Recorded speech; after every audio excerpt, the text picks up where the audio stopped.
So what I'm going to do is kind of go through my e-scouting, what I'm looking for when I initially start e-scouting, like in hill country, mountainous country, not really flatland or anything like that. We're just mainly talking about like aggressive hill country, mountainous kind of ridge and valley, um, kind of topography. So the main thing that I look at when I first start um, kind of doing my e-scouting is trying to find topo hubs. And right here is kind of an example of one. This is actually like a combination of like uh, three topo hubs that are kind of connected, but I'm gonna focus on this middle one. Um, and you can see there's like an adjacent topo hub. There's several of them here connected, and they all got like creeks and drainages and thermal hubs, huge thermal hubs. Um, that are all kind of interconnected, but I'm going to focus on this one central hub because a lot of this around this area is private property, but I've got a little piece of public that's right here, that's kind of in between them. It's got this this topo hub on it. So I'm just going to show you kind of how I'm kind of e-scouting this, what I'm pinning first, what I'm looking at, how to put all the pieces together, kind of have an idea of what you want to do before you go in there and put boots on the ground. That way you're not just stumbling around looking for a random sign. You actually can build up a plan of this is what I want to hit, and then you can kind of work off of that. Points I'm going to kind of be pinning first is the topo hub itself, like the central point, and kind of work off of that. Then, I'm going to pin the thermal hubs that are kind of around it, the saddles. Those are important parts of travel.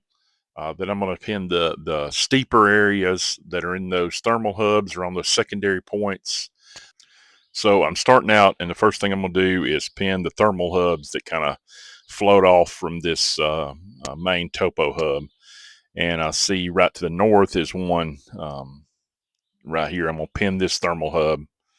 Um, this is, I guess, the first one that I can see right off the bat. And I'm just going to bounce around kind of to the different areas around this topo hub and kind of pin the different thermal features that I think I'll probably see if I go out there and put boots on the ground.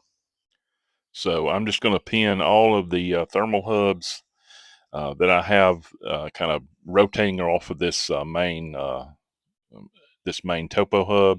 I'm not really going to put any kind of significance on any one of them to begin with. I'm just going to kind of pin each one of them, each of the thermal features, or each of these thermal hubs, and then kind of back away and kind of look at what I've got, and then start pinning some of the other terrain features. So I've got all the thermal hubs pinned here now that I can initially see, and I'm just stepping back, and I'm just going to take a kind of bird's eye view or an overhead view of just how everything kind of sets up, and then I'm going to kind of go back and start kind of maybe pinning the ones that I kind of missed, kind of pick out the different like smaller thermal features that I kind of glossed over to begin with.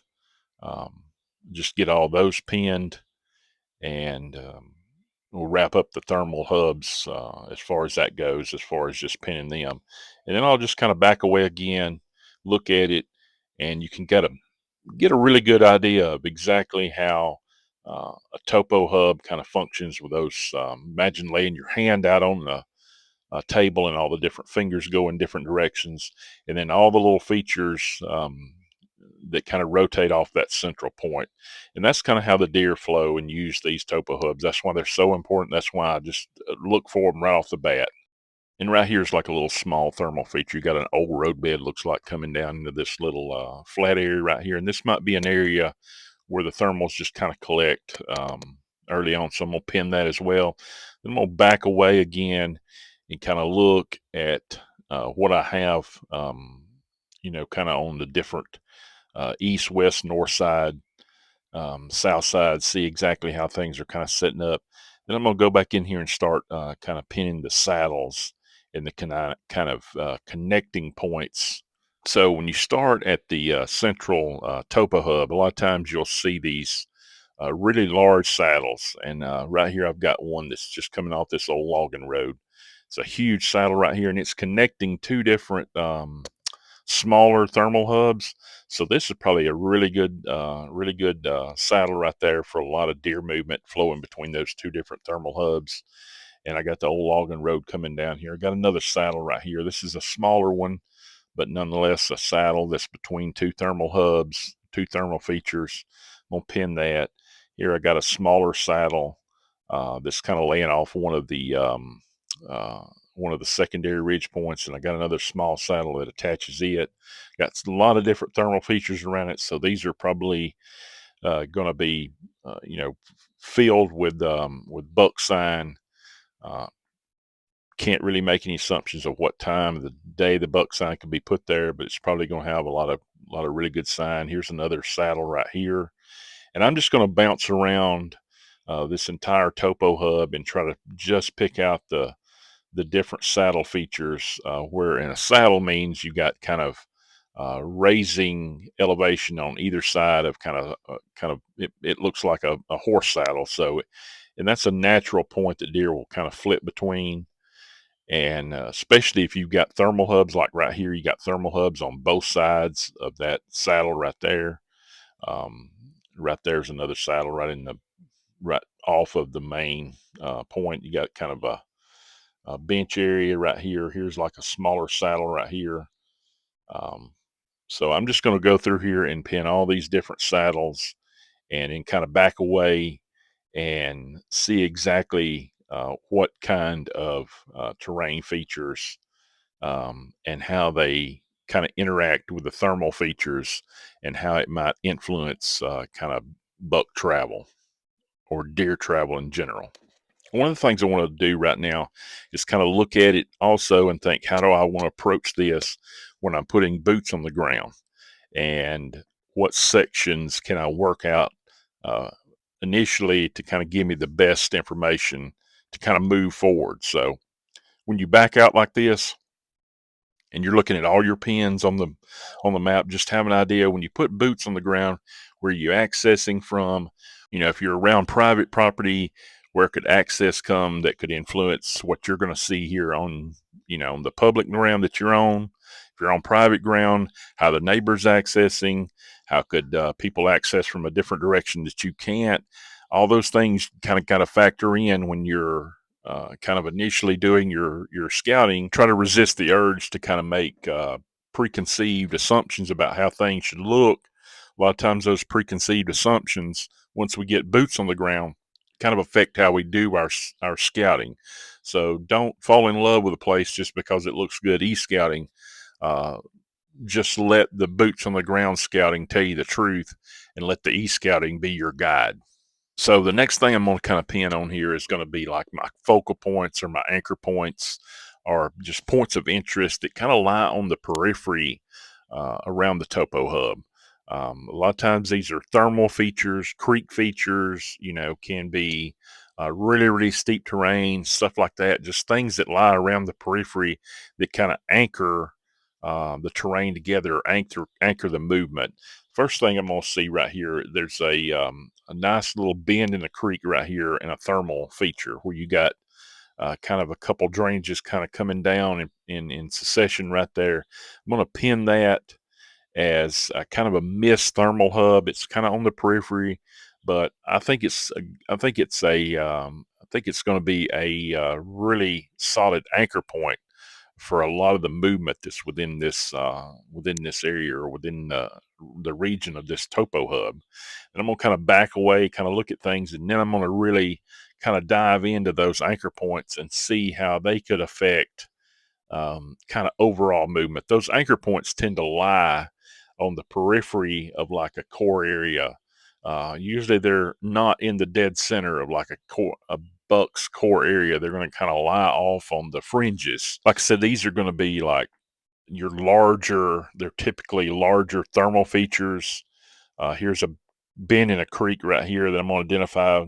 Here's a big basically a big thermal hub with kind of a flat basin, kind of creek that's flowing here through it that goes up. And this has got a couple different anchor points. We've got one right here It's a really, interesting thermal feature in this bend in the creek with a lot of steep terrain around it. I'm going to pin that as probably an anchor point or a focal point. And you notice I kind of pin them a different color, but I'll pin them alongside usually the other pin that I have in there. So just looking for those like a corresponding anchor feature or a corresponding priority point. And here's another one that's on the opposite side of the thermal hub, or the topo hub rather. So I've got one that lies kind of to the northwest side of the topo hub and one that lies kind of due east of the topo hub. And now I've noticed that there's a couple other little features here, thermal hubs that kind of that I would think would be kind of anchor points or points of emphasis that kind of surround this topo hub that could kind of generate movement in certain directions.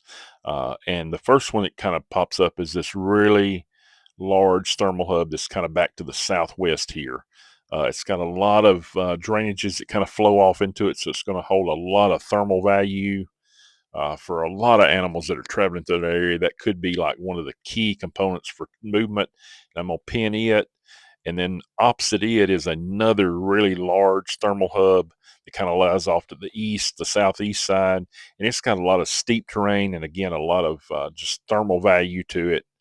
And I'm going to pin that, and I'm going to kind of back away and kind of look at what I've got. And then I'm going to dive into the next set of pinning that I'm going to do. So now I'm looking at all the like secondary ridges that come off of this topo hub. And I'm looking at the thermal hubs that are kind of above them or kind of joining them. And then I'm looking for that steeper terrain where those lines on those topographic lines, when they start gathering up close and you start getting that slope angle that's in the dark yellow and orange. Um, like here's a secondary point. There's a thermal hub right here, and then there's some steep terrain right there that's kind of a little bit northwest of that thermal hub. I'm going to pin that as a possible buck bedding location above that kind of steep terrain. I'm just going to bounce through each one of these like steeper terrain features wherever you see those lines that kind of gather up and you kind of get that dark yellow and orange look. If you can get it you know bright like that where it's kind of darkening color and those lines are gathering up, those are going to be locations that I'm going to pin for just possible buck bedding locations. And I just like to do that because it gives me an idea that that's just typically what I find. And so when I see that on a map, I'm thinking those are going to be places that a buck's going to seek out to kind of bed above or bed into. And I'm not really pinning the exact locations I think the buck would be, but just general, just a general area. I'm not really looking like this is a specific bedding spot. I'm just speaking in generalities. These steeper areas like this, uh, those tend to be, in my opinion, uh, where the mature bucks. I'm probably going to find, if it's mountainous terrain, I may find mountain laurel, I may find rhododendron, may find blowdowns, things like that. And I'm going to kind of pin them not just in the topo hub itself that I'm looking at, but I'm going to kind of pin them around the periphery too. I'm not just looking right on the topographical hub that I'm kind of looking at, or the joining secondary ridges and things like that. I'm pinning the peripheral areas as well that maybe I don't have access to, or maybe they're just not my focal point when I'm initially going out to scout. But I'm going to kind of just pin everything that I could possibly see as an area where a mature buck might use that steeper terrain to his advantage, and then I can go in and put boots on the ground later and verify yay or nay if I find beds or I don't. So now I'm going to switch my map over to a satellite feature or the satellite layer so that I can see if there might be something, habitat or not terrain wise, but just foliage wise, things like that might affect movement or might affect something, or maybe it's a food plot, or maybe it's a wildlife opening, or an area that's blown down that I can see on this satellite feature that I'd also want to pin. And if I don't really see anything or don't see any kind of things that really sticks out, I'm just going to back away. But if I do find a blowdown, a food plot, things like that, um, openings in the canopy, I'm going to pin those, and if I don't, then I'm just going to go right back to my LiDAR on my Spartan Forge here. And now what I'm going to talk about is once you're putting boots on the ground, you got your e-scouting done, you got everything pinned. Now, what is my boots on the ground plan, and how can I use these pins to then verify um, what I'm seeing on the ground, and how does it all work together when I'm out there putting boots on the ground? So I don't like to go out without a plan of, okay, I'm going to attack this area first. I'm going to attack this area second. I like to have in mind what would be an area that would be good for an evening, because maybe I can only hunt this area in the evening. I need to know what everything is, but maybe I can only hunt this in the evening. That's my only time. Or maybe I can only hunt this area in the morning. Maybe it's only close enough to work that I can hunt it in the morning.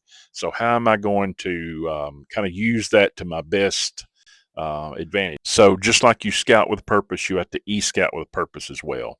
So um, some things you could kind of look at here. If you're finding sign over in this east side of this topo hub, down in these drainages, pay attention to the direction of the rubs. Are they going up or down? Scrapes, are they being pawed out a certain direction? The east side of this topo hub, down in these thermal hubs and these secondary ridge points and this big thermal hub, they all set up really nice for dropping thermals. So this might be an area that you look at initially when you're doing your boots on the ground scouting for like afternoon movement, things like that.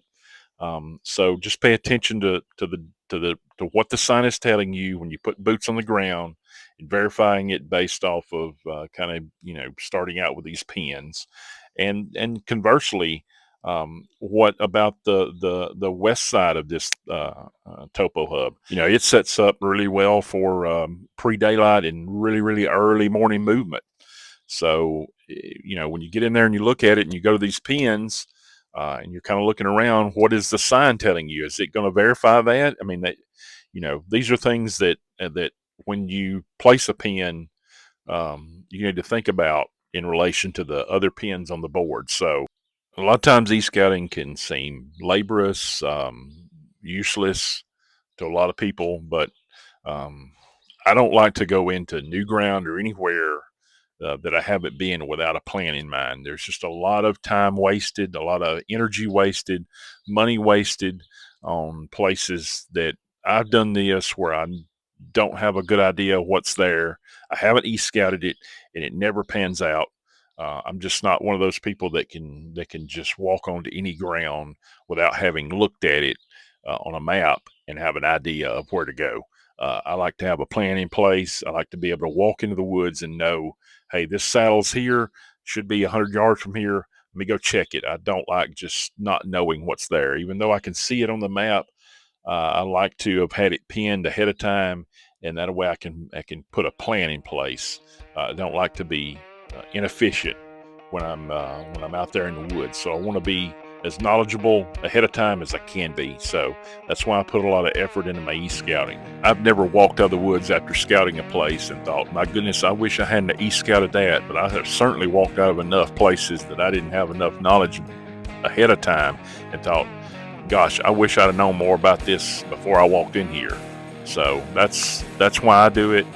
Again, this is just how I start out scouting, and one of the main features that I look for in that kind of hill country, mountainous terrain, ridges and valley kind of terrain, aggressive hill country. I've got other videos that'll be coming talking about other terrain features and doing a little deeper dive, especially when it comes to camera placement, things like that. So I appreciate you guys watching, and we will see you next time.